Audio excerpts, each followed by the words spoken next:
Hello friends, welcome back to the James Lawrence Allcott channel. I hope you guys are doing very well and welcome to a Italy versus Spain preview.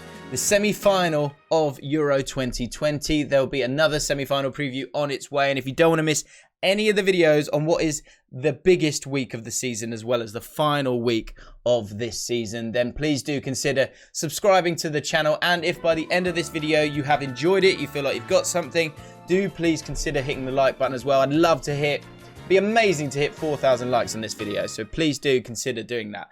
This game is tight. This game is going to be very, very tight. And there's some interesting elements to kind of look at here because although Spain are, you know, maybe the sort of juggernauts in terms of the last 15 years, this is actually a kind of remake of that 2012 Euros final where Italy lost to Spain 4-0. I don't think it's going to be 4-0 on this occasion, but there are some really interesting elements to both these teams. We're going to look at the key players involved and the key battle that I think will be the deciding factor in this semi-final.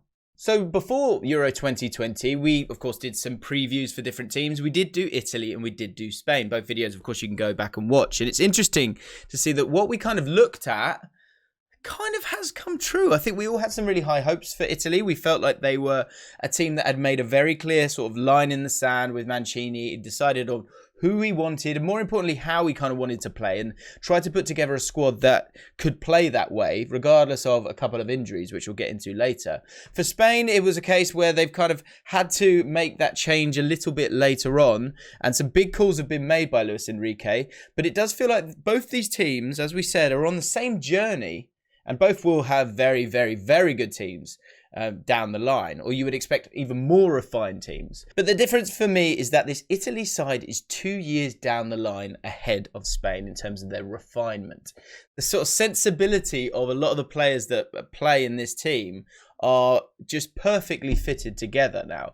And I think the line that everyone's been saying is the fact that they play like a club team. They really do. And what is meant by that is that it's quick, it's fluent, it's positive, all the things that you'd want for a team that's on a 5-match winning run. And they kind of went into the tournament playing that way, playing with that gusto, not playing with that kind of pragmatic approach that has generally worked over the last few tournaments, certainly with France in 2018 and Portugal in 2016. And they've played differently. Spain will always have their identity. They will always look to kind of keep the ball and have that possession. But they've had to make some brave calls. Luis Enrique, of course, left and then came back. And that's kind of put them back a little bit. So although there are moments and sparks of like, wow, this team's pretty exciting, I still believe that they are just a couple of years behind. Of course, this is going to be a battle between Roberto Mancini and Luis Enrique as well. And although there are some similarities between the pair, if you think they're both quite suave, both very sophisticated and charismatic in how they manage their teams, both very tactically savvy in how they play, and also both, although very different, they do have quite a strong identity in how they seem to want their teams to play. The one thing I would say that's interesting with Luis Enrique is that he's a little bit more cutthroat. Now, that might be down to the kind of lead-up time that he had, and maybe he was just clear in his vision and then had to make those calls a little bit later on. But he's also made some quite late and brave calls. The fact that there isn't a single Real Madrid player in this squad is certainly one of them. Another one being Koke, not just coming back into the squad after 2 years, but coming back into the team. So Luis Enrique isn't afraid of making big decisions. Another key element in this matchup is Spain's international experience, which, despite what we generally think when we think of Spain and the amount of caps and trophies that they've all won, and of course they've all played for huge clubs, they generally do play for those huge clubs as well. The Spain squad generally doesn't have that much international tournament experience, certainly at senior level. If you look at the team that played against Switzerland, 395 caps were in that starting 11. But then if you dig a little bit deeper, Sergio Busquets, 125 of those caps, Jordi Alba, 76 of those caps, and Koke, 54 of those caps. So that works at 255 caps, which is 66% of the total caps in the starting lineup. So really, there isn't that same kind of experience. And in particular, in a real kind of maybe a sort of focal point of any team, you know, the centre-backs and the goalkeeper. Massive amounts of inexperience in that team. If you look at Pau Torres, 12 caps, Eric Garcia, 10 caps, Laporte, 5 caps for Spain, and Unai Simon with 11 caps. So that might be another pressure point in this semi-final. Let's get into the style of play for Spain, because I think we know that they have a very strong identity, but who in particular are they looking to get the ball to? Who are the key players, and what is the key aspect to the Spanish side? Now, of course, it is passing. They will pass a team to death, and that is always the thing, that as much as you kind of can feel comfortable at times against an opposition like Spain, because here, as I've said in a previous video, they can play quite narrow at times, but that's also to create those kind of tippy-tappy overloads. And yes, if it's, you know, in the middle of the field, then that's great. But this is a team that has created a lot of chances this season. This is the game against the Swiss. And of course, in this game, Switzerland had a man sent off, so it allowed Spain to pass the ball even more. And they did create, you know, Gerard Moreno came on and had 6 chances in that game. And we'll get onto chances in a little bit. But 969 passes. And in particular, what you can see here with the thickness of the lines, the thicker the line, the more passes were played. What you can see is a desire to get the ball to Pedri. When it comes to key passes or passes into the final third, Aymeric Laporte and Pau Torres were the two that did the most, 16 passes into the final third. Again, I think it's probably down to the Swiss defending very, very deeply. But next was Pedri with 15. Now, Pedri has been one of the players of the tournament, certainly one of the players of Spain's tournament. And I think the key area here is this triangle here, because Jordi Alba has been an attacking threat consistently. Azpilacueta has done okay going forward, but more so it's been Jordi Alba who's been able to kind of bomb on a lot of the time. And this triangle between the three allows Pau Torres to be able to just pop that ball and drive it into Pedri. Trust him with the ball at any opportunity. And you can see that by how parallel they are with each other. He's not having to sort of drop back into a deeper area to pick up the ball. They're able to get the ball to him quickly. And that comes down to Pau Torres and his ability to pass the ball quickly and confidently, but also the fact that they just want to get the ball to Pedri. So that triangle of space means that teams are kind of frozen a little bit. This is going to be a big thing that you will see with Spain, and is a massive concern for teams, is that if there's one player who's 5 yards there and another player who's 5 yards to the other side of you, you don't want to go to one because you know they're just going to pop it round you, which can freeze defenders. And I think that tightness of where everyone is, yes, it means that you are playing tight spaces, and so there's less concern in terms of big spaces in between. But what the Spanish side look to do with their possession is to freeze up the opposition and get Pedri on the ball, because they completely trust him to be able to deal with the ball and keep a hold of it. This is evident in the chances that Pedri has been able to create in this competition. I mean, this is his heat map here, which just again kind of shows you that he's going to get into those pockets of space, which, you know, we talk about it a lot, but that left-hand side for so many teams, because you have a right foot who wants to kind of come in and go into those half spaces, it really is such an integral area for every single team. And for Pedri to have 23 shot-creating actions in this tournament, the next best is Jordi Alba with 16 on that left-hand side. It just shows you the left-hand side for this Spanish side is going to be crucial. This Spain team has been so hot and cold. If you think of those first 2 games, weren't able to score a goal. The next 2 scoring 5 in both games. And then, of course, in this one, again, being frustrated against the Swiss in the quarterfinals. The XG has been a big talking point for Spain and their ability to sort of take their chances, and it is pretty damning, because if you look at the Switzerland game, 2.94 XG, they were only able to score 1 goal in 120 minutes. That's from 28 shots in total. Spain are creating 5 big chances per game. They are missing 3.6 of those per game. That is staggering, especially for a team like Spain, who have good players. For them to be missing those kind of chances is incredible. And they now come up against a team in Italy with a defence that has only conceded 2 goals so far in this tournament, and one of those was a penalty. One final person to talk about in this Spanish team that has kind of gone under the radar and will be someone that will be focusing in terms of the key battle a little later on is Cesar Azpilacueta, because he has been really, really good for this Spain team. He's averaging 8.57 passes into the final third per 90, which is nice and strong, which is, you know, the attacking side of it we don't really think about when we think about Cesar Azpilacueta. 1.14 key passes per 90 as well, and it's his pressures in the midfield third, that have been huge. You know, 5.14 pressures in the middle third of the pitch speaks volumes at the fact that this is a guy who, although for Chelsea, I think there's been concern at time about maybe his pace, and they've put someone like Reece James alongside him and played in a 3. This team doesn't do that. And he's been confident to be that lone defender, not have that forward come back and help him. And himself, go, be quick, be switched on, read the game, read the play, and start off that press in the middle third from that wide area of right back. On to Italy, and Italy have been the team of the tournament for me. I think when we think of this tournament, we will probably, you know, if you're an England fan and England go all the way, you will think about us, of course. But otherwise, I think Italy have stolen the show and they've stolen our hearts with the way that they've played. In terms of negative elements, I guess one which is kind of glaring, but one that no one's truly been able to stop just yet, but we'll give you a kind of an idea on how Italy could do it, is that they have one way of playing. Italy play the way that they play. They play, you know, that 4 at the back, 4-3-3. You've got those 2 Mazzala role players, Barella getting forward, Verratti less so, but getting on the ball. Jorginho sitting and digging a hole, but they're happy to play narrow in terms of their attack. They're fluid with their movement, and they have those 2 wingers that drive in as kind of inverted wingers. And no one's been able to stop it. Everyone knows how they're going to play, but no one's been able to stop it. And a big reason for that, I think, is that even a team like Austria, who were able to kind of slow them down a little bit, it was the personnel that Italy were able to bring on and make a big difference. The likes of Chiesa, who didn't start that game. Of course, he came in for the Belgium game, but a very, very like-for-like replacement that retains the fluidity and chemistry of this team when you make those changes. No, there isn't a plan B. But this plan A has a sort of second reinforcement of players who have the same sensibilities. I think that's a really interesting element that in international football, maybe it does come down to that. Like, if you look at other teams, they play different ways at different times. Not this Italy team. They have plan A, and then they have a second round of players that can play plan A with more tempo as the game opens up.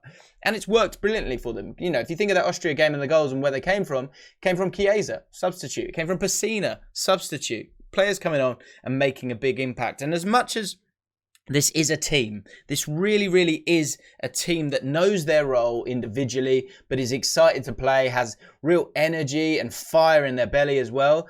Actually, on a few occasions, it has been down to the individuals that have had to step up for them.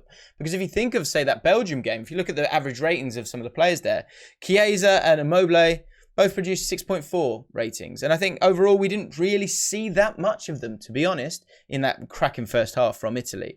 And it was Insigne who stepped up for them. Chiesa, though, in the game before, stepped up whereas the other players weren't able to do it with that moment of genius to score that goal. But Insigne, scoring that goal, that is an individual goal. That's not a team goal. He gets the ball, he comes in onto the right-hand side, and he curls it into the top corner. And Insigne against Belgium, 2 shots, 75 touches, 3 key passes, 2 big chances created, got himself a goal as well, and won 66% of his ground duels. Huge, right?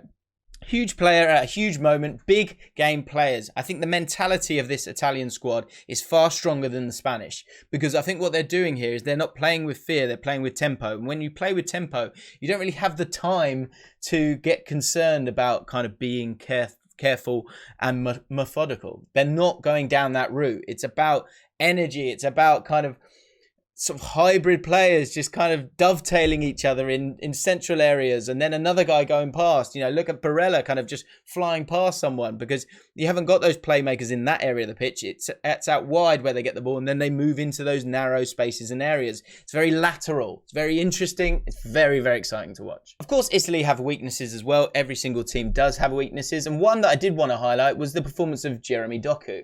The Belgian winger, youngster from Rennes, came in and really, really tore it up, to be honest. And Di Lorenzo, the right back for Italy, struggled against him. You know, if you look at the dribbles attempted here, 13 he tried. He really looked to get at them. And this was down to the brilliance of Doku, but also the fact that they weren't able to stop him. You know, 8 successful dribble attempts. The next best was Barella in this game with 3. So 5 better than anyone else in this game. And as you can see from his heat map, able to get high up the pitch and get himself into the penalty box and get himself that penalty as well. So I think that is one element where, you know, if you can put Sarabia on him, or maybe less so, maybe Oyarzabal, but maybe Olmo's been very impressive in this tournament. That could be an area one-on-one where Di Lorenzo could maybe come unstuck and you could find cracks in this Italian defence that has been so strong, because it has been down that side that teams have got a little bit of joy. So let's get into the key battle. This is where this semi-final for me gets won or lost, because there is a ripple effect that kind of comes from it. And as I spoke about earlier, Cesar Azpilacueta, I think, has got a massive, massive part to play, and it's going to be very difficult for him. And how that affects this Spanish team, it all comes down to Insigne for me. I think his role in this game is going to be huge. Now this, as you can see, is some average positions. These are the average positions of Italy versus Belgium in the last round, the quarterfinal.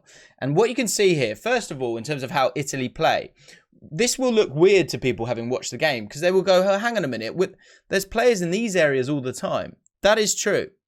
But the starting point for a lot of it, and the first touch for a lot of these moments for this team, and this, in terms of the average positions, often what you're looking for, guys, is a sort of it to paint a picture of what they would have wanted to do and figure out where there are gaps, where there are problems, right? And for this team, this is exactly what they would have wanted, because it would have meant that Barella was able to get forward and help out the team. It meant that they weren't getting hurt in the middle of the pitch if this is occurring, because, and you know, when you look at the result as well at the end of it all. But also the starting point is very wide and very high for some of these players. Spinazzola, one of the players of the tournament, got on and on and on, as he always does, and it creates overloads, and it also creates overlaps from himself in terms of driving with the ball as well. But again, perfect average positions for them. And when it comes to what we said in those previews, we knew that it would be these two players who would look to bomb on, but they are not playmakers. Verratti a little bit more so will drop in and get on the ball. And again, that's why his average position is that little bit deeper. Jorginho's had a wonderful tournament as well. But the key battle here for me is when you start to line up the Spanish team against him.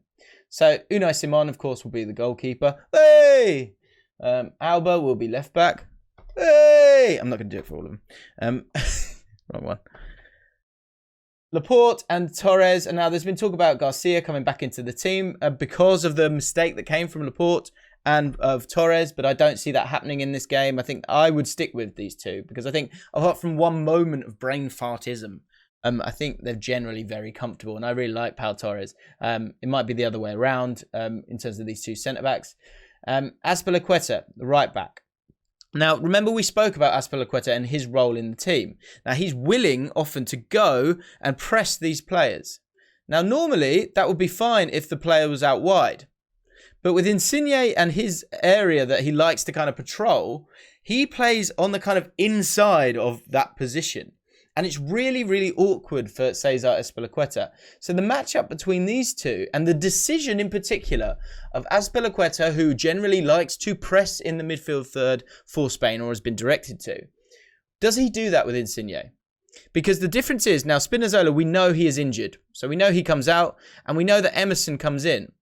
Now Emerson's not Spinazzola, but what I would say, and I said this a couple of times now, the sensibilities of this squad and the replacements, wow. I mean, Mancini's got a little bit lucky with it, but of course, it's down to his tactical awareness as well. And Emerson is a similar kind of player. He will be a player that, although left-footed, which is fine, and Spinazzola was kind of breaking the mould a little bit as being that right-sided fullback, he will drive on. He will get wide, and you will be able to create overloads there. You'll be able to play the ball to Verratti, who could then play Emerson again as well. And what Azpilacueta's got to do, he's got to make his decisions spot on.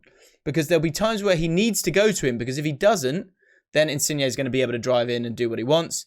But there'll also be times where he needs to leave him, because Emerson's going to be able to make that room. So then as we start to fill the team in for the Spanish, it then again has a ripple effect on this team. Like, how will they set up? What will they do? How will they stop this Italy team that you know for a fact are going to play this way and are going to attack? And they're going to attack in transition at pace. Very different to the way that Spain play. Torres will get on. Morata will be involved, of course. Sarabia might be the choice. It might be Olmo. I'm going to put Sarabia here for now. Pedri, we know, likes that left-hand side.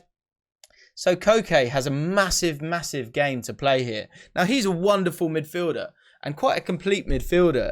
But what's been interesting is that because there's been the concern of getting the ball to Pedri, and there's been times when Azpilacueta has got the ball to Koke, but often you will have noticed he's made very smart runs and sort of box-to-box runs into the penalty area, and has had more chances than we've seen in a long time. And really, this is a player that has never scored for Spain. So isn't that kind of player that is going to score those chances?